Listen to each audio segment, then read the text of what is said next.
Hello everyone, welcome to Crystal IQ knowledge. इस video में हम पढ़ेंगे class 11th Indian constitution at work का चैप्टर 8 लोकल गवर्नमेंट्स का पार्ट 2 है ये। तो इससे पहले वाले पार्ट में हमने आपको बेसिक चीजें पढ़ाई थी, इंट्रोडक्शन देख लिया था, ये दो स्टोरी देखी थी, है ना। और फिर लोकल गवर्नमेंट की इम्पोर्टेंस जानी थी हमने, है ना, किस तरीके से लोकल गवर्नमेंट का एवोल्यूशन हुआ। फिर हमने इंडिपेंडेंट इंडिया में 73rd and 74th constitutional amendment समझे, है ना। अब देखेंगे हम बेसिक जो पंचायत के बारे में और म्युनिसिपैलिटी के बारे में। 74th अमेंडमेंट किया गया, पंचायत आई, ओके, हमारे देश में पंचायती राज इंस्टीट्यूशन को कॉन्स्टिट्यूशनल स्टेटस मिल गया। 3 टायर स्ट्रक्चर है इसमें। तो अब क्या देख रहे हैं हम, चेंजेस देख रहे हैं जो भी 73rd अमेंडमेंट लेकर के आए पंचायती राज इंस्टीट्यूशन के थ्रू, है ना। तो 3 टायर का स्ट्रक्चर बनाया गया, जो यूनिफॉर्म 3 टायर पंचायती राज स्ट्रक्चर क्रिएट किया गया हमारे जो स्टेट्स में, हर स्टेट्स में। ठीक है, तो ग्राम पंचायत सबसे जो होती थी बेस पे लास्ट में, और ग्राम पंचायत जो है कवर करते थे विलेज और ग्रुप ऑफ विलेजेस। तो ग्राम पंचायत हो गई, ग्राम पंचायत में विलेजेस होते थे, और कई सारे गांव हो सकते हैं इसमें। इंटरमीडिएटरी बीच वाले लेवल पे जो होती है क्या, मंडल भी बोल सकते हैं इसको, ब्लॉक भी बोल सकते हैं, और तालुका भी बोल सकते हैं। ये जो बॉडीज हैं जिसको मंडल तालुका पंचायत कहते हैं, तो इंटरमीडिएटरी बॉडी होती है हर लेवल पे।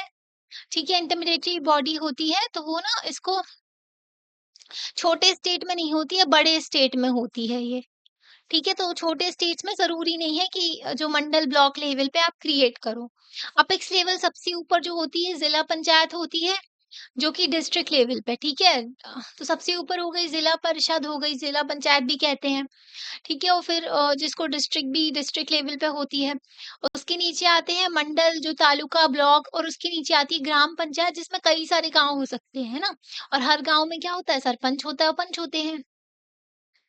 तो ये अमेंडमेंट जो था, इसमें प्रोविज़न जो था मैंडेटरी कर दिया, मतलब होना ही चाहिए ऐसा, ग्राम सभा होगी ही। ग्राम सभा जैसे, ग्राम सभा में कौन-कौन आता है? ग्राम सभा में सारे के सारे अडल्ट मेंबर्स जिनकी वोटिंग एज होती है। 18 साल है हमारे देश में वोटिंग एज, 18 साल के हो जाओगे, वोट देने का अधिकार मिल जाएगा, ठीक है, आपकी वोटर आईडी बन जाएगी। तो वोटर्स जितने भी हैं वो होते हैं अडल्ट मेंबर्स, जो कि ग्राम सभा में आते हैं।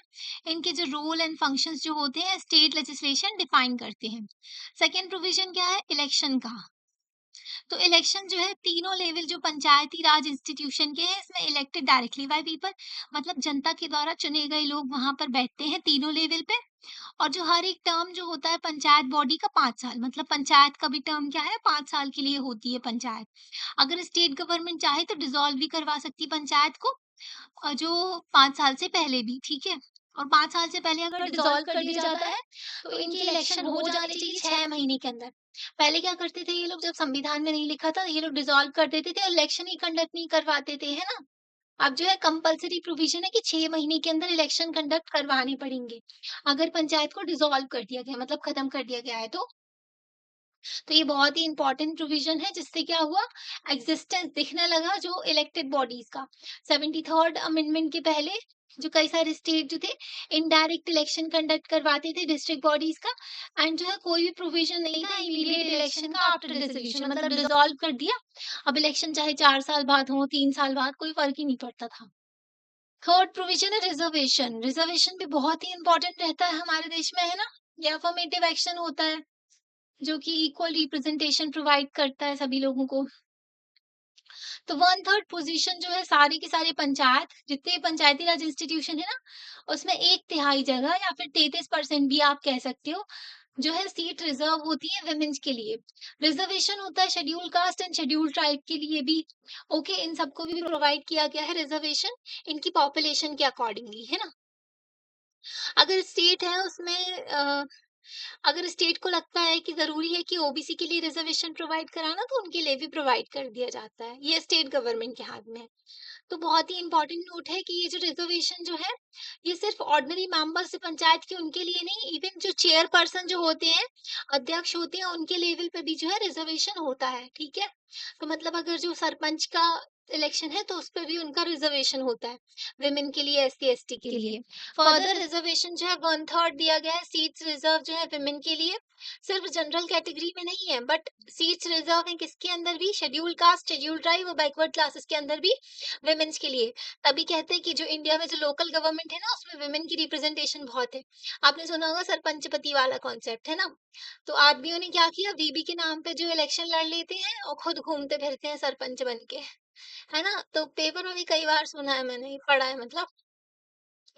तो जो है सीट जो रिजर्व करते हैं साइमल्टेनियसली फॉर वुमेन कैंडिडेट, और जो शेड्यूल कास्ट है उससे भी बिलोंग करते हैं उनके लिए भी। तो मतलब कि जो वुमेन के लिए रिजर्व होती है सीट। तो सरपंच दलित वुमेन भी हो सकती है, आदिवासी वुमेन भी हो सकती है। इवन पता है अभी आज के टाइम पर भी हमारे देश में इतनी भेदभाव होता है कि एक दलित वुमेन जो है या फिर आदिवासी वुमेन जो है, वो बनी थी, सरपंच बन गई थी, तो लोग उनको एक्सेप्ट नहीं कर रहे थे। मध्य प्रदेश का केस देखने को मिला था ये। तो इतना भेदभाव होता है हमारे समाज में। तो इसी भेदभाव इसी सबको तो खत्म करना है ना। डिस्क्रिमिनेशन नहीं होना चाहिए, आर्टिकल 15 में बोला गया है, जो कि फंडामेंटल राइट है। तो ट्रांसफर ऑफ सब्जेक्ट, ये भी इंपॉर्टेंट प्रोविजन है। 29 सब्जेक्ट्स दिए गए हैं पंचायत को काम करने के लिए। ठीक है, तो पहले स्टेट लिस्ट में थे, फिर पंचायत को दे दिए गए ये। 11th शेड्यूल में दिए गए हैं पंचायत के जो सब्जेक्ट्स हैं, संविधान में ये जो सब्जेक्ट्स हैं, ये ट्रांसफर किए गए पंचायती राज इंस्टीट्यूशन को। ये सब्जेक्ट जो है डेवलपमेंट और वेलफेयर से रिलेटेड है, लोकल लेवल की जो गवर्नमेंट है वो करेगी। और एक्चुअल ट्रांसफर किया गया फंक्शंस को डिपेंड करता है स्टेट लेजिस्लेशन, मतलब स्टेट के पास में पावर है, वही जो है ट्रांसफर कर सकते हैं फंक्शंस को। हर एक स्टेट जो है डिसाइड करता है कि उनको जो है कितने सब्जेक्ट देने हैं 29 सब्जेक्ट्स में से, ठीक है, लोकल बॉडीज को। तो बेसिकली स्टेट के पास में पावर है। आर्टिकल 243 जी जो है, power, authority and responsibilities of panchayat जो है, तो लेजिस्लेचर जो है स्टेट के कानून के थ्रू पंचायत को जो है पावर देते हैं, अथॉरिटी देते हैं, और जो भी मैटर्स जो भी लिखे गए हैं 11th शेड्यूल में, ये दिए गए हैं 11th शेड्यूल में, ये 29 सब्जेक्ट्स हैं। ठीक है, अब इन 29 सब्जेक्ट्स में से स्टेट जो है वो सब्जेक्ट देता है पंचायत को, ठीक है, और म्यूनिसिपैलिटी को। ओके, तो यहाँ पर देखो जैसे कि एग्रीकल्चर से रिलेटेड हो गया, इरिगेशन का काम होता है ना, खेती के लिए पानी चाहिए होता है, वाटर मैनेजमेंट करना, वाटरशेड डेवलपमेंट, स्मॉल जो छोटी-छोटी उद्योग होते हैं उनको डेवलप करना, फूड प्रोसेसिंग इंडस्ट्री, है ना? जैसे कि आलू का चिप्स बना देना, टोमेटो का केचअप बना देना, यही होता है फूड प्रोसेसिंग। रूरल हाउसिंग हो गया, ड्रिंकिंग वाटर हो गया, ठीक है, रोड वगैरह हो गई, बिजली पहुँचाना रूरल एरियाज़ में, गरीबी हटाना, एजुकेशन प्रोवाइड करना, ठीक है, वोकेशनल एजुकेशन प्रोवाइड करना, adult and non formal education, libraries बनाना, पता है लाइब्रेरीज़ लाइब्रेरीज़ भी बना सकते हैं, ओके, और कल्चरल एक्टिविटीज़ होती हैं, market fairs, health and sanitation का इश्यू भी दिया गया है इनको। हॉस्पिटल वगैरह, primary health care centre, dispensaries, family welfare, women and child development, social welfare, और जो वेलफेयर जो वीकर सेक्शन होते हैं उनके लिए भी, शेड्यूल कास्ट के लिए, शेड्यूल ट्राइब के लिए। पब्लिक डिस्ट्रीब्यूशन सिस्टम भी है कि किस तरीके से जो फूड डिस्ट्रीब्यूट के, नेशनल फूड सिक्योरिटी एक्ट है हमारे यहाँ 2013 का, ठीक है, इसके तहत जो है जो बहुत ही सस्ते दामों पे खाना दिया जाता है गरीब लोगों को, जो शहर में भी और गाँव में भी, ओके। तो जो प्रोविजंस थे 73rd अमेंडमेंट के, ये जो एप्लीकेबल किए गए, पर जो सारे स्टेट्स में तो किए गए, पर जहाँ पर आदिवासी स्टेट्स थे ना, मतलब इस आदिवासी पॉपुलेशन बहुत ज़्यादा है, वहाँ पर इनको अप्लाई नहीं किया गया। जैसे कि मध्य प्रदेश हो गया, यहाँ पर जो है आदिवासी लोग ज़्यादा रहते हैं, उड़ीसा हो गया, है ना? और जैसे कि असम हो गया, मेघालय हो गए, मणिपुर हो गए। तो यहाँ पर क्या किया गया, हमारे जो संविधान में ना 5th और 6th शेड्यूल दिए गए हैं। 6th शेड्यूल में ना 4 स्टेट्स आते हैं, असम, मणिपुर नहीं है, मेघालय, मिज़ोरम और त्रिपुरा, ठीक है? तो इसमें मणिपुर नहीं है, ठीक है? मणिपुर तो बिल्कुल भी नहीं है इसमें। पता है जो 6th शेड्यूल है ना, तो इसमें जहाँ पर आदिवासी पॉपुलेशन बहुत ज़्यादा है और डिफरेंट डिफरेंट ट्राइब है, मतलब बहुत सारी अलग-अलग ट्राइब है, इनकी अलग-अलग प्रैक्टिसेज़ हैं। इसलिए इनको स्पेशल ऑटोनॉमी दी गई है। इनका जो एडमिनिस्ट्रेशन है ना बहुत ही डिफरेंट होता है, इनको ज़्यादा पावर दी गई है। पर 5th शेड्यूल में वो एरियाज़ आते हैं जहाँ पर एक पर्टिकुलर ट्राइब बहुत सारी है ना? यहाँ पर जो अलग-अलग ट्राइब नहीं है बहुत, मतलब एक ही ट्राइब है, वो ही बहुत सारे लोग हैं उसी ट्राइब से बिलॉन्ग करते हैं। तो पीसा एक्ट लाया गया 1996 में, provision of panchayat extension to the scheduled areas. PESA act लाया गया 1996 में, तो ये एक्सटेंड किए प्रोविजंस, जो पंचायत की प्रोविजंस है उसको इन एरियाज में जहाँ पर आदिवासी लोग ज्यादा रहते हैं। तो आदिवासी कम्युनिटी जो होती है, इनके ट्रेडिशनल कस्टम, इनकी प्रैक्टिसेस बहुत ही डिफरेंट होती हैं जो मेन स्ट्रीम सोसाइटी से, है ना? जैसे कि ये लोग ना कॉमन रिसोर्स रखते हैं, ये फॉरेस्ट को भी प्रोटेक्ट करते हैं, इनका जो कॉमन रिसोर्स होता है फॉरेस्ट, ठीक है, स्मॉल वाटर रिजर्वायर भी ये लोग जो है, इनकी जैसे कि कई सारी प्रैक्टिसेस बहुत ही डिफरेंट है। जैसे मेघालय में जो है मैट्रिनियल कम्युनिटी होती है, वहाँ पर वुमेन के पास में ज़्यादा अधिकार होते हैं, वहाँ पर वुमेन ही शादी करके आदमियों को लेकर जाती है घर में, प्रॉपर्टी राइट्स भी वुमेन के पास में होते हैं। और बैगा ट्राइब है, तो बैगा ट्राइब में जो है लिव इन रिलेशन चलता है उनके यहाँ। और एक हमने ट्राइब के बारे में पढ़ा था, घिरसिया ट्राइब है, गिरसिया ट्राइब है, तो उसमें तो कंपल्सरी होता है, शादी के पहले ये लोग रहते हैं लिव इन में, और फिर जिससे बेबी होता है उससे शादी की जाती है बाद में। तो बहुत सारी प्रैक्टिसेस जो है ट्राइब्स की अलग-अलग होती हैं, इनके कस्टम्स अलग होते हैं। तो इनके जो है जिस तरीके से ये लोग जी रहे हैं उसी तरीके से इनको जीने दें, है ना? उनकी जो है लाइफ में ज़्यादा इंटरफेयर ना करें, वरना अंग्रेज़ भी तो यही करते थे। तो राइट्स होती हैं कम्युनिटीज़ के कि वो मैनेज कर सकें अपनी रिसोर्सेज़ को, और उनका ना जिस तरीके से वो रह रहे हैं उसको एक्सेप्टेबल लेते हैं हम, ठीक है? मानते हैं, और उनको भी उनके तरीके से जीने का अधिकार दिया जाता है। तो इसीलिए ना ज़्यादा पावर दी गई ग्राम सभा को। तो जितने भी लोग हैं ना उनके पास में ज़्यादा पावर है। ग्राम सभा में सारे के सारे एडल्ट मेंबर्स आते हैं ना, वोटिंग एज वाले। तो यहाँ पर ग्राम सभा के पास में ज़्यादा पावर है। इलेक्टेड जो विलेज पंचायत होती है, इनको कंसेंट लेना पड़ता है ग्राम सभा का कई सारी चीज़ों में। मतलब कि अगर जो पंचायत होगी ना, उसको कोई ज़मीन ट्रांसफ़र करनी है किसी और को, तो इनको पहले ग्राम सभा से पूछना पड़ेगा। सारे के सारे मेंबर्स जो हैं ग्राम सभा के, सारे के सारे जो वोट डालने वाले लोग हैं, उनसे कंसेंट लेना पड़ेगा। तो लोकल ट्रेडिशन जो है ना सेल्फ गवर्नमेंट का यहाँ पर दिया गया, ये लोग प्रोटेक्ट भी कर पाए, इंट्रोड्यूस किया गया मॉडर्न इलेक्टेड बॉडीज। तो मॉडर्न इलेक्टेड बॉडीज भी हमने इनको दे दी, पंचायती राज इंस्टीट्यूशन, और ये लोग अपनी कस्टम और प्रैक्टिसेस को प्रोटेक्ट करके रख सकें, अपने हिसाब से जी सकें, इनका अधिकार भी दे दिया। तो ये जो है कंसिस्टेंट रहा स्पिरिट ऑफ डाइवर्सिटी, हम डाइवर्सिटी को भी लेकर के चले और डिसेंट्रलाइजेशन को भी लेकर के चले। अब एक और कंपलसरी प्रोविजन है स्टेट इलेक्शन कमिश्नर का। स्टेट गवर्नमेंट जो होती है उनको रिक्वायर है कि वो अपॉइंट करें स्टेट इलेक्शन कमिश्नर को, मतलब कंपलसरी है। नेशनल लेवल पे इलेक्शन कंडक्ट करवाते हैं इलेक्शन कमीशन ऑफ इंडिया, जिसमें चीफ इलेक्शन कमीशन आते हैं और 2 इलेक्शन कमिश्नर्स आते हैं। तो ये इलेक्शन कंडक्ट करवाते हैं पार्लियामेंट के, जिसमें लोकसभा और राज्यसभा आती है, और प्रेसिडेंट के और वाइस प्रेसिडेंट के। ओके। और state election commission panchayat and municipality के इलेक्शन कंडक्ट करवाते हैं। तो ये रिस्पॉन्सिबल होते हैं कंडक्ट करने के लिए इलेक्शन पंचायती राज इंस्टीट्यूशन के। तो इससे पहले जो टास्क परफॉर्म किया जाता था, स्टेट एडमिनिस्ट्रेशन ये काम करते थे, कंट्रोल करती थी कौन? State government. अब इंडिपेंडेंट ऑफिस बनाया गया है स्टेट इलेक्शन कमिश्नर का, जो कि ऑटोनोमस है, इलेक्शन कमीशन की तरह ही काम करते हैं ये भी। और स्टेट इलेक्शन कमिश्नर जो होते हैं इंडिपेंडेंट ऑफिसर है, और ये लिंक नहीं है, ना ही कोई ऑफिसर है जो कि इलेक्शन कमीशन ऑफ इंडिया के कंट्रोल में है। मतलब इलेक्शन कमीशन का इनके ऊपर कंट्रोल नहीं है, बस फ्री एंड फेयर इलेक्शन ढंग से कंडक्ट करवाएं संविधान के हिसाब से। अब एक और प्रोविजन है state finance commission. State government जो है बहुत ही जरूरी होता है कि स्टेट गवर्नमेंट के लिए कि वो फाइनेंस कमीशन को एस्टैब्लिश करें। ठीक है, स्टेट फाइनेंस कमीशन हर 5 साल में। नेशनल लेवल पे भी फाइनेंस कमीशन होते हैं, ठीक है। फाइनेंस कमीशन जो होते हैं आर्टिकल 280 के तहत ये कॉन्स्टिट्यूशनल बॉडी है। तो ये फाइनेंस का एलोकेशन करते हैं स्टेट और नेशनल जो सेंट्रल गवर्नमेंट होती है उनके बीच में।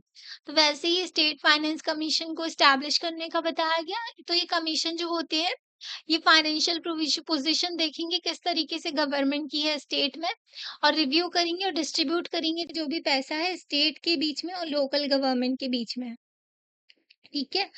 और जो रूरल जो अर्बन लोकल गवर्नमेंट है ना, इनको भी पैसा बाँटेंगे। तो जो पंचायत हो गया, म्युनिसिपैलिटीज़ हो गया उनके बीच में। तो ये जो इनोवेशन लाया गया ताकि एलोगेशन ऑफ फंड हो सके रूरल एरियाज़ में, गवर्नमेंट जो है इतनी जो मतलब पॉलिटिकल उतना इंटरफेयर ना हो और रूरल लोकल गवर्नमेंट है इनके पास में भी पैसा रहे। 3 प्रॉब्लम्स ना देखी जाती हैं हमारे देश में, भले इतनी अच्छी-अच्छी बातें लिखी हुई है इन सब चीज़ों में, पर किताब में तो सब अच्छा लिखा रहता है ना। तो फंड, फंक्शन, फंक्शनरीज़ 3 इम्पोर्टेंट चीज़ है। फंड नहीं रहता इनके पास में, इनको फंक्शन परफॉर्म करने दिए ही नहीं जाते और दिए भी जाते तो ये लोग करते नहीं है ढंग से काम। और फंक्शनरीज़ जो काम करने वाले होते हैं वो भी ढंग से काम नहीं करते हैं। ठीक है, तो 3 प्रॉब्लम देखने को मिलती है जो लोकल गवर्नमेंट में। अब देखो 74th कॉन्स्टिट्यूशनल अमेंडमेंट है, ये जो है नगर पालिकाज़ के बारे में, अर्बन लोकल बॉडीज़ हैं इनके बारे में बताते हैं। तो एक अर्बन एरिया क्या होता है, ठीक है? तो अर्बन एरिया ना बहुत ही ईज़ी है डिफाइन करना, जैसे कि बड़ी-बड़ी सिटीज़ हो गई, मुंबई हो गई, कोलकाता हो गए। तो बट ना इतना ईज़ी नहीं है कि जो छोटे-छोटे अर्बन एरियाज़ होते हैं उनके लिए, क्योंकि छोटे अर्बन एरियाज़ होते हैं ना वो सेमी अर्बन टाइप के हो जाते हैं। वो जो है विलेज और टाउन के बीच में आ जाते हैं, ठीक है? सेंसस जो इंडिया का होता है, सेंसस हर 10 साल में होता है ना, तो सेंसस के अकॉर्डिंगली डिफाइन करते हैं वो अर्बन एरिया को, मतलब अर्बन एरिया कौन-सा एरिया होगा जिसमें मिनिमम पॉपुलेशन 5,000 की, मतलब 5,000 लोग तो हो ही वहाँ पर, 75% जो मेल है वो काम करते हो। आज भी हमारे यहाँ फीमेल का वर्किंग जो वर्कफोर्स जो पार्टिसिपेशन है उतना है नहीं, है ना? तो ये लोग मेल से काउंट किए हुए हैं। तो जो मेल जो है उनका पार्टिसिपेशन नॉन एग्रीकल्चरल एक्टिविटीज़ में, मतलब एग्रीकल्चर एग्रीकल्चर को छोड़ कर के कोई और काम-काज, है ना? और डेंसिटी ऑफ पॉपुलेशन, मतलब एक एरिया में कितने लोग रह रहे हैं पर square kilometre. 1 square kilometre area में, ठीक है, कितने 400 लोग तो होने ही चाहिए। एज़ पर 2011 के सेंसस के अकॉर्डिंगली हमारे यहाँ 31% जो इंडिया की पॉपुलेशन है वो अर्बन एरियाज़ में रहती है। तो अगर हम 2011 के सेंसस के अकॉर्डिंगली देखें तो आज भी हमारा जो देश है, मेन जो हमारे लोग जो हैं, जो गाँव में बसते हैं, ठीक है? भारत जो है गाँव में बसता है, क्योंकि देख लो 31% पॉपुलेशन अब तो बढ़ गई है, अब तो हमारा देश 1.4 बिलियन पॉपुलेशन रखता है ना? और इतनी सारी पॉपुलेशन तो है, अर्बन एरियाज़ और रूरल एरियाज़ दोनों में रहती होंगी, ठीक है? अब तो रूरल एरियाज़ भी डेवलप हो रहे हैं, है ना? तो कई सारे तरीके हैं, जैसे 74th अमेंडमेंट जो है रिपिटेशन रहा 73rd अमेंडमेंट का, एक्सेप्ट ये जो है अप्लाई होता है अर्बन एरियाज़ में, मतलब 74th जो है पंचायत के, 73rd जो है पंचायत के लिए था, 74th जो है नगर पालिकाज़ के लिए है। तो सारे के सारे प्रोविज़न जो है 73rd अमेंडमेंट के हैं, ये रिलेटेड हैं किससे, इलेक्शन हो गया, रिज़र्वेशन हो गया, transfer of subject state election commission, state finance commission, ये सारे के सारे जो है ना, ये 74th अमेंडमेंट में भी है। मतलब कि जो काम-काज रूरल एरियाज़ में है, वही अर्बन एरियाज़ में भी होना चाहिए, ठीक है? अर्बन एरियाज़ में। तो सेम टू सेम है, वैसे ही थोड़े-थोड़े चेंजेस बस हैं। तो कॉन्स्टिट्यूशन ने मैंडेट किया कि ट्रांसफर करो वही फंक्शन स्टेट गवर्नमेंट को, कि स्टेट गवर्नमेंट भाई ट्रांसफर करो, अर्बन लोकल बॉडीज को भी कामकाज दो। तो ये जो फंक्शंस हैं ये लिस्टेड है 12th शेड्यूल में। 11th शेड्यूल में पंचायत के बारे में फंक्शंस दिए गए हैं और 12th शेड्यूल में जो म्युनिसिपैलिटी कह सकते हो, म्युनिसिपल कॉर्पोरेशन भी कह सकते हो। अब इम्प्लीमेंटेशन हुआ 73rd एंड 74th अमेंडमेंट का। सारे के सारे स्टेट जो है उन्होंने पास कर दिया लेजिस्लेशन कि वो इम्प्लीमेंट कर सके provision 73rd and 74th amendment का, मतलब इसको लागू करना है अब, ठीक है? चेंजेस तो कर दिए आपने संविधान में।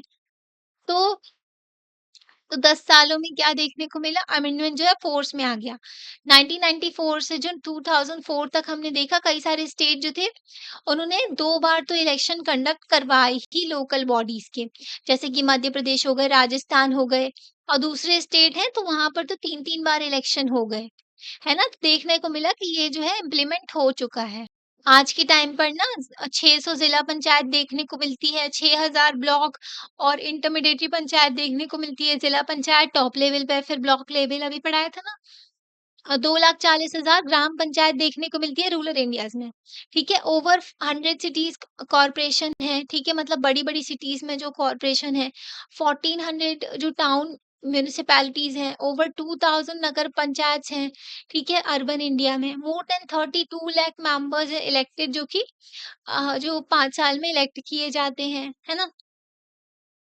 और ना ऑफ दीज़ इनमें से 13 लाख तो विमेन है, मतलब 32 लाख में से 13 लाख विमेन देखने को मिल रही है। तो कुछ विमेन की तो कंडीशन इम्प्रूव हुई, है ना? तो जो स्टेट असेंबलीज़ हैं और पार्लियामेंट है, ये इन सबको मिलाकर के भी हमारे यहाँ ना 5,000 इलेक्टेड रिप्रेजेंटेटिव्स बस हैं, इससे भी कम है, ठीक है? लोकल बॉडीज़ के साथ में देखो तो ये जो नंबर है इलेक्टेड रिप्रेजेंटेटिव का बहुत ज़्यादा है। लोकल बॉडीज़ में आप देख रहे हो कितने सारे लोग पार्टिसिपेट कर रहे हैं, और अगर आप पार्लियामेंट और स्टेट लेजिस्लेचर का देखो तो 5,000 से भी कम है। 74th 73rd and 74th changes किए गए थे संविधान में, तो इससे यूनिफ़ॉर्मिटी देखने को मिली हमको पंचायती राज एंड नगरपालिका इंस्टीट्यूशन में हमारे देश में। तो हमको क्या देखने को मिला, लोकल इंस्टीट्यूशन जो है, उससे कई सारी अचीवमेंट देखने को मिली। उन्होंने एक एटमॉस्फेयर क्रिएट कर दिया, प्लेटफ़ॉर्म क्रिएट कर दिया, मतलब कि अब लोकल लोग जो है पार्टिसिपेट कर पा रहे, जनता का पार्टिसिपेशन। अब ट्रू मायने में हमारी डेमोक्रेसी जो है जनता तक पहुँची, जब लोगों का पार्टिसिपेशन हुआ, है ना? पीपल्स पार्टिसिपेशन बहुत ही इम्पोर्टेंट है लोकल सेल्फ गवर्नमेंट में। आंसर में आपको डेमोक्रेटिक, डिसेंट्रलाइजेशन, पीपल्स पार्टिसिपेशन ऐसे कीवर्ड्स यूज़ करने होते हैं। ठीक है? बोलने में भी अच्छा लगता है ना? तो प्रोविजंस जो है रिजर्वेशन दिया गया जो विमेन को पंचायत में, नगर पालिकाज़ में। आप सोचो उस टाइम पर अगर हमारे यहाँ पंचायत एंड जो सॉरी पार्लियामेंट और स्टेट लेजिस्लेचर में अगर रिजर्वेशन दे दिया होता तो आज के टाइम पर खूब सारी जो है विमेन होती पार्लियामेंट और स्टेट लेजिस्लेचर में। तो आज के टाइम पर भी जो सिर्फ एक ही सीएम देखने को मिलती है आपको, जो हमारे देश में, है ना? जो विमेन है, ओके। और अगर देखें पार्लियामेंट में तो ओनली 14% रिप्रेजेंटेशन है विमेन की। तो अभी ना 106th अमेंडमेंट किया गया हमारे संविधान में, नारी शक्ति वंदन अधिनियम लाया गया, जिसमें 33% रिजर्वेशन दिया गया विमेन्स को, है ना? तो अब दिया है, पहले ही दे देना चाहिए था ये। तो ताकि इक्वल रिप्रेजेंटेशन हो सके विमेन की भी। तो पंचायत एंड नगर पालिका में तो इससे ना कई सारी विमेन जो है उनका पार्टिसिपेशन बढ़ा। तो ये जो रिजर्वेशन है ये एप्लीकेबल रहता है पोजीशन ऑफ सरपंच के लिए भी और अध्यक्ष के लिए भी। तो कई सारी विमेन जो है इलेक्टेड रिप्रेजेंटेटिव, तो इन्होंने सरपंच की पोजीशन तक भी पहुंची। एटलीस्ट 200 विमेन जो है वो अध्यक्ष है जिला पंचायत में, है ना? और 2000 विमेन जो है जो कि सरपंच हैं और प्रेसिडेंट है ब्लॉक एंड तालुका पंचायत में, और 80,000 से ज़्यादा विमेन तो क्या है जो सरपंच है ग्राम पंचायत में। तो कुछ फैक्ट दिए गए थे यहाँ पर। ओके, अब ये न्यूज़ की कटिंग दी गई है, Panchayati Raj only in name in Lakshadweep minister. तो कई सारे स्टेट जो थे, वहाँ पर ना पंचायत उतने इफेक्टिव तरीके से लाया नहीं गया, है ना? पर कई सारे स्टेट्स में लाया गया। थोड़ी बहुत खामियाँ देखने को मिलती है ना? सारे स्टेट उतना इफेक्टिवली काम नहीं करे।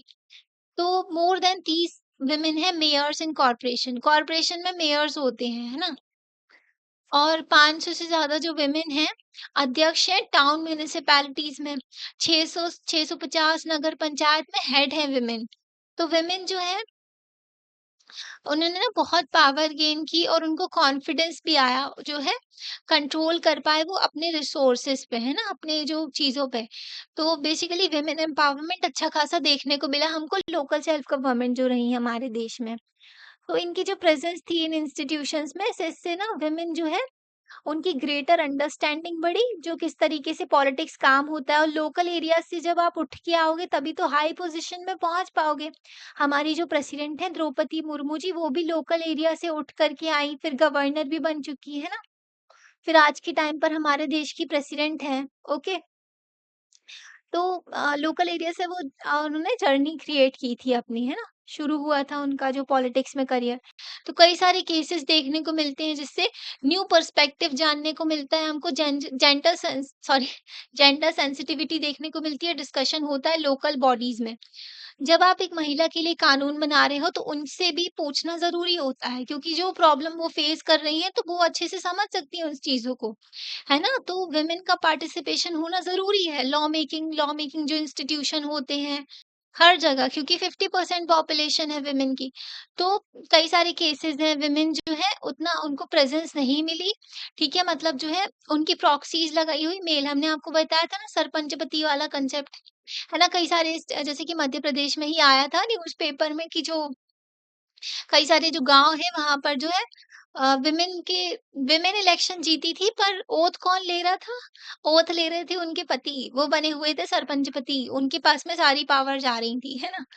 तो ऐसा भी देखने को मिलता है, प्रॉक्सी ले लेते हैं मेल मेंबर्स उनकी फैमिली के, ठीक है? जिन्होंने स्पॉन्सर किया हुआ था इलेक्शन, तो कई सारे इंस्टेंसेस देखने को मिलते हैं, पर अब वो कम हो गया है, ठीक है ये सब। तो दिल्ली, मुंबई, मावा सरकार ठीक है? तो ये हो गया। अभी जो रिज़र्वेशन है schedule caste and schedule tribe का इनके लिए भी मैंडेट किया गया था कॉन्स्टिट्यूशनल अमेंडमेंट से, मतलब कंपल्सरी इनका भी रिज़र्वेशन। तो कई सारे स्टेट जो थे उन्होंने प्रोविज़न दिया जो रिज़र्व की सीट्स बैकवर्ड कास्ट के लिए भी।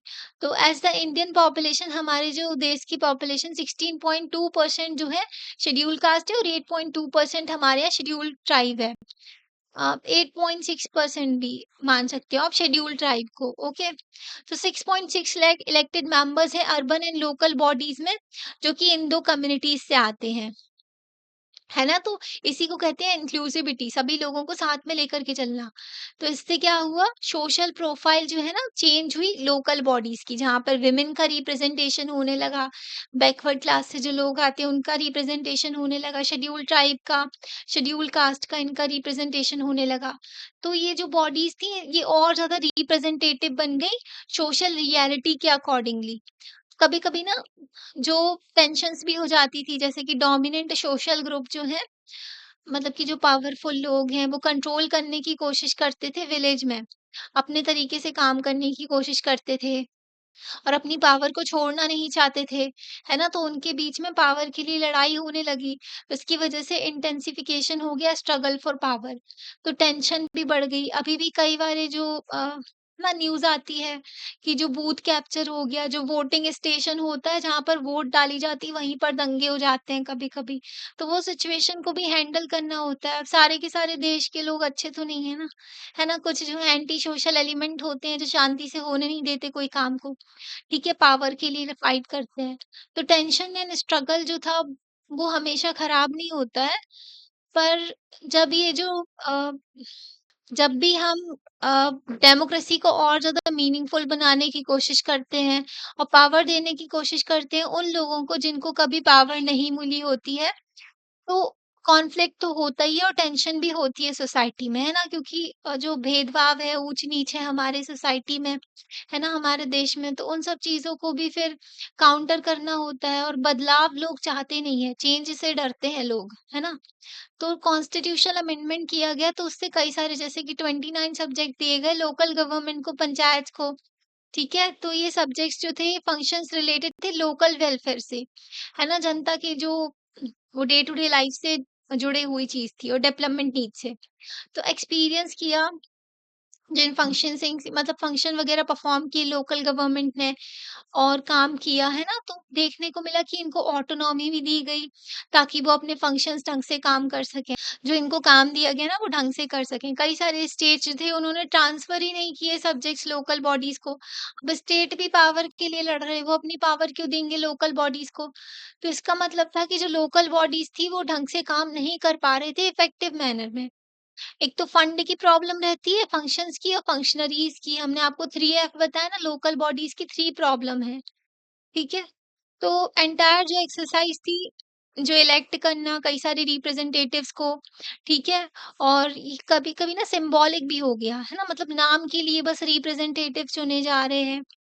कई सारे लोग क्रिटिसाइज़ भी करते हैं कि जो लोकल बॉडीज़ हैं वो उस तरीके से चेंज नहीं हुई है, जिसमें जो है मतलब डिसीजंस जो सारे के सारे अभी भी सेंट्रल गवर्नमेंट और स्टेट गवर्नमेंट ही लेती है। जनता जो है लोकल लेवल पे उतनी पावर नहीं है इनके पास में कि वो अपना चूज़ कर सके वेलफेयर प्रोग्राम और allocation of resources. Basically power का खेल है। सेंट्रल गवर्नमेंट जो है वो पावर देगी स्टेट गवर्नमेंट को पावर देनी है लोकल गवर्नमेंट को। तो ये लोग भी पावर्स नहीं देते हैं, तो लड़ते हैं आपस में। यहाँ पर ना बोलीविया का एग्ज़ाम्पल दिया है। बोलीविया जो है ये भी साउथ अमेरिका में है। तो यहाँ पर ना जो बहुत ही एक सक्सेसफुल केस देखने को मिला है डिसेंट्रलाइज़ेशन, डेमोक्रेटिक डिसेंट्रलाइज़ेशन का लैटिन अमेरिका में। ओके 1994 में पॉपुलर पार्टिसिपेशन लॉ लाया गया, ठीक है? कानून लाया गया डिसेंट्रलाइज़्ड पावर के लिए लोकल लेवल पे। मतलब कि पावर डिवाइड करना, लोकल लेवल पे पावर दे रहे हैं ये लोग। अलाउ कर दिया कि पॉपुलर इलेक्शन होंगे, मतलब कि इलेक्शन होंगे मेयर के, एंड डिवाइड कर दिया कंट्री को 2 म्युनिसिपैलिटी में। क्राफ्टिंग एक सिस्टम क्रिएट किया इन्होंने, ऑटोमेटिक जो फिस्कल ट्रांसफर, मतलब कि पैसे की जो प्रॉब्लम रहती है, तो फिस्कल ट्रांसफर कर दिया गया न्यू म्युनिसिपैलिटीज़ को, मतलब पावर दे दी गई इनको अपने जो पैसे से रिलेटेड थी, है ना? पैसा रहेगा तो काम कर पाएँगे ये लोग। बोलीविया जो थी डिवाइड हो गई 314 म्युनिसिपल गवर्नमेंट में। तो ये जो गवर्नमेंट थी ना बोलीविया की, तो ये लोग ना हेड किसके द्वारा की जाती थी? मेयर के द्वारा, जो कि इलेक्टेड होते थे, ठीक है? और म्युनिसिपल काउंसिल होती थी। लोकल इलेक्शन ना नेशन वाइड होते थे हर 5 साल में। तो ये बोलीविया का एग्ज़ाम्पल दिया हुआ है ना? तो आप अपने आंसर में बोलीविया को भी कोट कर सकते हो, है ना? तो बोलीविया गवर्नमेंट जो थी, बोलीविया में जो लोकल गवर्नमेंट थी, इनको जो है अ, काम दिया गया कि इनको बिल्ड करना है कि local health and educational facility, मतलब हेल्थ का काम दिया गया और एजुकेशन का, इसको इम्प्रूव करना है, मेंटेन करना है इंफ्रास्ट्रक्चर वगैरह भी इसका, है ना? तो बोलीविया में 20% जो नेशन वाइड टैक्स कलेक्शन था, उसको डिस्ट्रीब्यूट कर दिया गया म्युनिसिपैलिटी में, मतलब 20% जो टैक्स का हिस्सा था, वो म्युनिसिपैलिटी को दे दिया गया, ताकि वो लोग काम कर सकें। तो म्युनिसिपैलिटीज़ जो थी, इन्होंने टैक्स भी लगाया मोटर व्हीकल्स पे, अर्बन प्रॉपर्टी पे, और जो भी एग्रीकल्चर प्रॉपर्टी थी। फिस्कल ट्रांसफर जो है प्रोवाइड किया the bulk of operating budget for these unit. तो फिस्कल ट्रांसफर जो पैसे वगैरह दिए गए इनको, तो इससे क्या हुआ, ये लोग ढंग से काम कर पाए। तो यही फिस्कल जो ट्रांसफर करना, ये बहुत ही इंपॉर्टेंट होता है। फंड की प्रॉब्लम आती है लोकल गवर्नमेंट के पास में। तो लोकल बॉडीज जो है, इनके पास में बहुत ही कम पैसे होते हैं काम करने के लिए। डिपेंडेंट होते हैं ये किसके ऊपर? स्टेट गवर्नमेंट और सेंट्रल गवर्नमेंट के ऊपर, फाइनेंशियल सपोर्ट के लिए, पैसे के लिए। ग्रांट देते हैं सेंट्रल गवर्नमेंट, स्टेट गवर्नमेंट, इनको पैसे देंगे तब ये लोग काम कर पाएंगे। तो इनकी कैपेसिटी खत्म हो जाती है, उतने ढंग से ये लोग काम नहीं कर पाते, क्योंकि बार बार फिर पैसे मांगना। और अपने यहाँ नेता लोग हैं, ये इतने अच्छे हैं ना, क्या ही बोले। तो वो लोग क्या ही देंगे पैसे, है ना, और लूट लेते हैं गवर्नमेंट का। तो रूरल लोकल बॉडीज जो है 0.24% टोटल रेवेन्यू कलेक्ट करती है, ठीक है? और जो इससे क्या होता है, 4% टोटल एक्सपेंडिचर होता है, मतलब इनका आमदनी खटनी और खर्च रुपया, वो सिस्टम चल रहा है। इनकी आमदनी बहुत कम है पर इनका खर्च बहुत ज्यादा है ना? तो खर्च के हिसाब से पैसे नहीं है इनके पास में। तो इनका ना बहुत ही कम ये लोग जो है अर्न कर पाते हैं, लेस देन द स्पेंड, मतलब इनका खर्चा ज़्यादा है और इनके पास में इनकम नहीं है उतनी। तो इसकी वजह से ये लोग डिपेंडेंट होते हैं ग्रांट के ऊपर। स्टेट गवर्नमेंट से पैसे माँगते हैं, सेंट्रल गवर्नमेंट से पैसे माँगते हैं और ये लोग देते नहीं हैं। तो ये मेन प्रॉब्लम देखने को मिलती है लोकल गवर्नमेंट में। अब कंक्लूजन तो ये एक्सपीरियंस, तो एक्सपीरियंस देखना, एक्सपीरियंस बताता है कि जो लोकल गवर्नमेंट है ना, ये कंटिन्यू जो एजेंसीज हैं ये इम्प्लीमेंट करती हैं वेलफेयर का और डेवलपमेंट का काम जो है ना, सेंट्रल एंड स्टेट गवर्नमेंट का।